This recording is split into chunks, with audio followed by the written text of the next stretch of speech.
आपने अपनी शक्ति मुझे दी, इसीलिए ईडी शीडी कुछ नहीं, कुछ फर्क नहीं पड़ता। और मैं आपको बताऊं, वेणुगोपाल जी ने कहा, मैं आपको बता रहा हूं, जो ऑफिसर्स थे जिन्होंने मुझे इंटरोगेट किया, उनको भी यह बात समझ आ गई कि कांग्रेस पार्टी के नेता को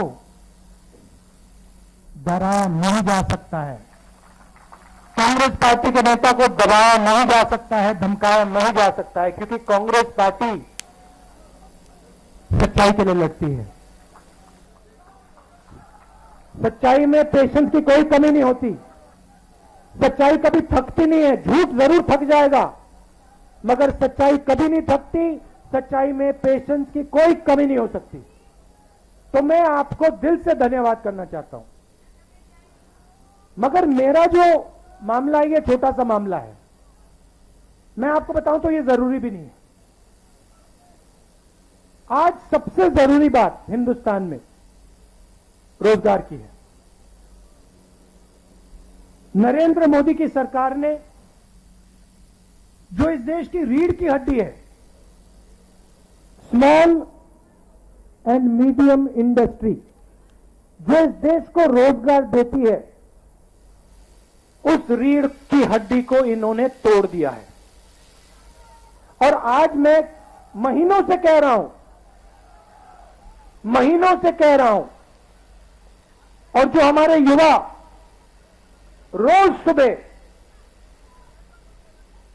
हर रोज सुबह दौड़ते हैं, आर्मी में, नेवी में, एयरफोर्स में, फोर्सेस में भर्ती होने के लिए दौड़ते हैं, उनसे मैं कह रहा हूं कि हिंदुस्तान के प्रधानमंत्री ने इस देश की रीढ़ की हड्डी को तोड़ दिया है।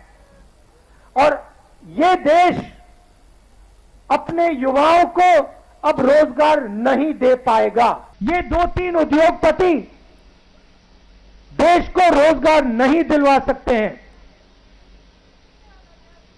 और अब जो आखिरी रास्ता था, युवाओं के लिए जो आखिरी रास्ता था देशभक्ति का,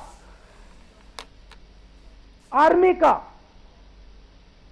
फोर्सेस का, उस रास्ते को इन लोगों ने बंद कर दिया है।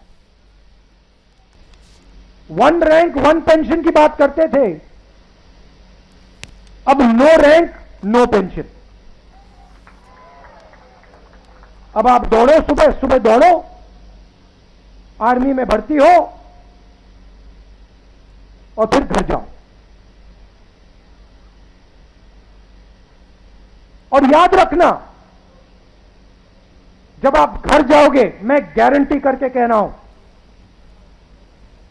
जब आप घर जाओगे, आर्मी के बाद घर जाओगे, आपको कोई रोजगार नहीं मिलने वाला है,